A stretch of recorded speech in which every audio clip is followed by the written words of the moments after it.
Magandang gabi mga masters, bali ngayon po ay 3 videos po ma-upload ko po sa aking YouTube channel. Tama nga mga masters, 3 videos nga po ma-upload ko po. Yon, what's up mga masters? Nandito na naman tayo sa panibagong araw, panibagong kabanata na naman ang pagsasama-samahan natin ngayon guys.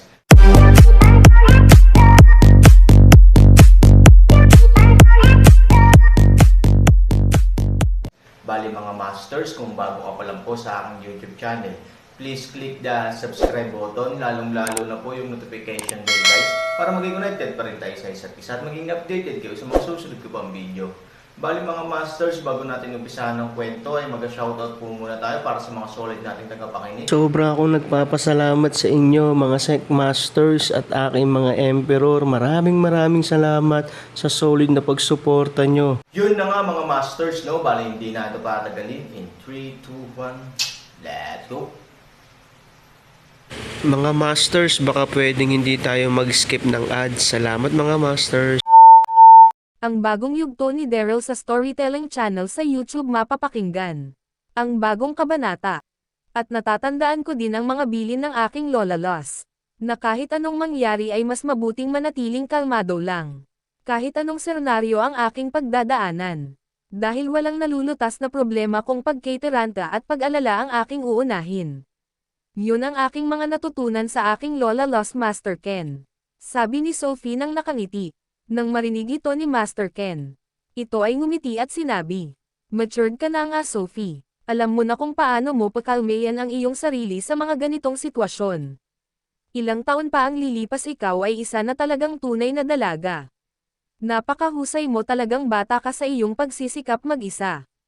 Nalalaman mo na ngayon ang mga dapat mong gawin. At dahil din sa tulong ng paggabay sa iyo ng Lola Loss mo kaya ka na ganyan ngayon. Nakakatuwa talaga. Sabi ni Master Ken, at dahan-dahan niyang inaalalayan at nilapag ang katawan ni matandang Loss sa isang sulok. At si Master Ken ay nagsabi, kailangan ko patigil muna ang paghahanap sa aking anak na si Sophie sa aking mga kasundaluhan. Ang pangkat nila General Henry at pangkat ni General Oliver ay kailangan ko ngayon. At ang ibang pangkat ng iba ko pang mga general, na lubos na naghahanap sa aking nawawalang anak na si Lynn. Upang masiayos muli ang ating imperyo lalo na ang aking kaharian. Kailangan mailibing ang mga katawan ng libong kasundaluhan natin na napaslang dito sa loob ng imperyo. Ang kanilang mga katawan ay mga nakakalat sa bawat sulok sa loob ng imperyo. Sa ngayon likumin muna natin po ang mga katawan ng mga kasundaluhan ng ating lahing elf na mga wala ng buhay. At dahil tayo lang ngayon ang nandito sa loob ng imperyo ng ating lahing elf. Walang ibang gagawa nito kung hindi ako. Apo, pwede ba ako humingi ng isang pabor mula sa iyo? Matutulungan mo kaya ako Sophie sa pagsasalansan ng mga katawan ng ating mga kasundaluhan na mga napaslang. Sabi ni Master Ken, nang marinig ito ni Sophie. Ito ay ngumiti at sinabi. Oo naman Master Ken, masaya ako na makatulong sa iyo. At sa iyong sinabi kanina Master Ken. Nakakasiguro ka na ba na papatigilan mo ang lahat ng pangkat na mayroon ang ating lahing elf? Upang hanapin sila Ate Lynn at Ginoong Vin. Ang paghahanap at ang mahanap sila Ate Lynn ay sobrang napaka-importante sa iyo Master Ken. Kaya sigurado ka na ba na gagawin mo iyon? Sabi ni Sophie, nang marinig ito ni Master Ken. Ito ay nagsalita sa seryosong tono at sinabi. Tama ka nang narinig Sophie at oo sigurado na ako na papatigil ko muna ang paghahanap sa aking anak na si Sophie. Upang ang lahat ng aking mga general at mga kasundaluhan ay ating makatulong upang mabuo muli ang nasirang kaharian ng ating lahing elf. Hindi ko pwedeng hayaan na manatili na nakaguho ang aking kaharian. Ang aking kaharian ay sumisimbolo sa katatagan ng ating lahing elf. At nais ko din ipakita sa mga lapos-tanganan nila lang na gumawa ng ganitong mga gawain. Na ang lahi natin mga elf ay hindi nila basta-basta matatalo. At ang ating lahing elf ay hindi nila maaalis sa mundo na ito. Ang aking lahing elf ay isang matatag at malakas na nilalang na naninirahan sa mundo na ito. Dapat nilang maramdaman at maisip iyon. Para sila ang magmukhang talunan sa huli. Kahit na nakapaslang sila ng libong kasundaluhan. Ngunit, kung patuloy parent tayong matatag, lalabas na sila ang naging talunan hindi tayo. Kaya kailangan na masiayos na itong lahat. Kaya papatigilan ko muna ang lahat ng aking mga general at ang kanilang mga pangkat na maghanap sa aking anak na babae na si Lin. Upang makatulong sila dito sa loob ng imperyo. At kapag natapos na ang pagbuo ulit ng ating kaharian, tayo naman ang gagawa ng isang hakbang laban sa mga nilalang na gumawa ng ganitong kalapastanganan sa ating lahi at sa aking kaharian. Ngunit sa ngayon apo, tayo munang dalawa ang magtulong upang mapagsama-sama natin ang mga katawan ng ating mga kasundaluhan. Na mga wala ng buhay na nakakalat sa bawat sulok sa loob ng imperyo. Sabi ni Master Ken sa seryosong tono. Nang marinig ito ni Sophie, ito ay napangiti at sinabi, Master Ken, kung nakapagdesisyon ka na talaga na ipatigil muna ang paghahanap kay Ate Lin. Sa mga general at mga kasundaluhan ng ating lahing elf.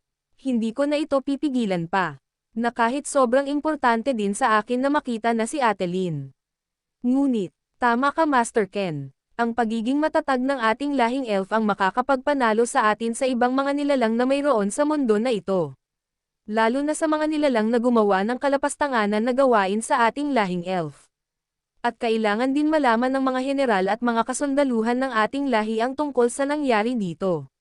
Na ang libong kasundaluhan na naiwan nagbabantay sa loob ng imperyo ay mga nilusob at pinagpapaslang.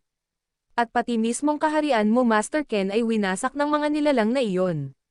At sa tulong ng daang-daan libong kasundaluhan, ang kaharian ng ating lahing elf ay may tatayo muli sa madaling panahon. At Master Ken, umpisahan na ba natin na likumin ang mga katawan ng ating mga kasundaluhan? Sabi ni Sophie, nang marinig ito ni Master Ken. Ito ay nagsalita at sinabi, tama ka Sophie sa tulong ng ating daang-daan libong kasundaluhan. Madali na lang na may tatayo muli ang aking kaharian. Upang ipakita sa mga lapastanganan ng mga nilalang na iyon, na ang ating lahing elf ay hindi basta-bastang nilalang lamang na namumuhay sa mundo na ito. At Sophie pwede na nga din ngayon na natin simulan. Habang inaantay natin na magising ang iyong Lola Loss. Pero kahit ganon nakakalungkot talaga maisip na mangyayari ito sa aking mga kasundaluhan.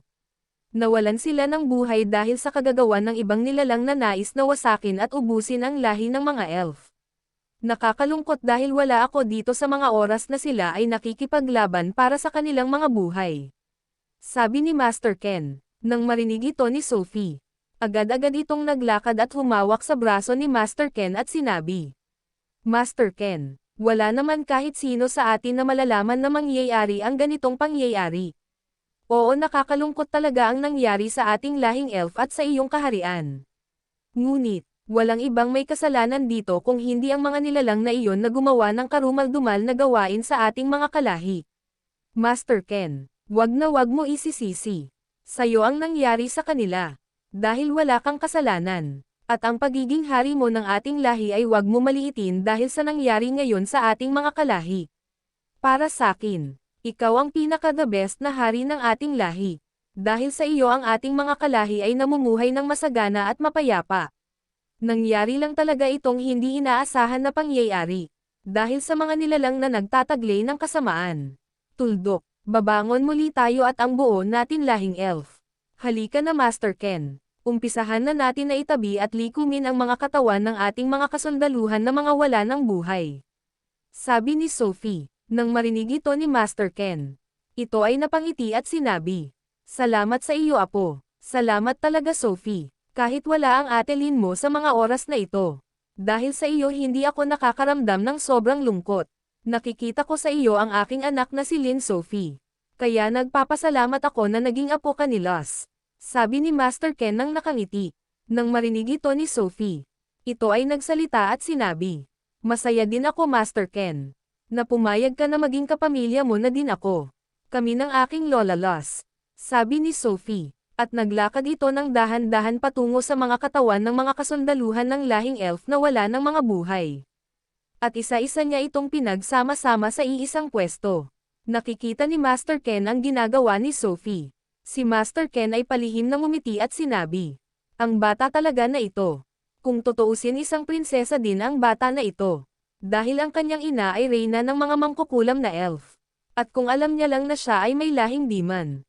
Ang kanyang ina ay naanakan ng sapilitan ng hari ng mga demonyo na anak ni Gon. At dahil sa nangyari iyon, Ang kanyang ina ay kinubkob ng aming lahing elf at kinulong. Pero kahit nakulong ang ina ng batang ito, may iilang mga mangkukulam na elf ang naging tapat parent sa reyna ng mga mangkukulam na elf. At siya ay pinatakas ng patago, hanggang sa tuluyan ng nakatakas at nagtago ang reyna ng lahing mangkukulam na elf. Hanggang sa maipanganak niya si Sophie. At ito ay nawalan ng buhay. Sana pag dumating ang panahon na malaman mo na ang totoo mong katayuan at kung paano ka nabuo sa mundo na ito. Sana ay piliin mo Parent Sophie na maging mabuting elf. At hindi kami iwan at sumama sa lahi ng mga demonyo. Napakabait ng bata na ito na si Sophie. Yun na nga mga masters, no? Bali panibagong kabanata na naman yung natapos natin ngayong gabi. Muli, maraming salamat po talaga sa walang sawang suporta po sa aking YouTube channel na talagang inaabangan nyo po ang bawat upload ko po. Bali mga masters, magkita-kita ulit po tayo bukas ng gabi at ngayon po ay magpapaalam po muna tayo. Bali mga masters, bye-bye!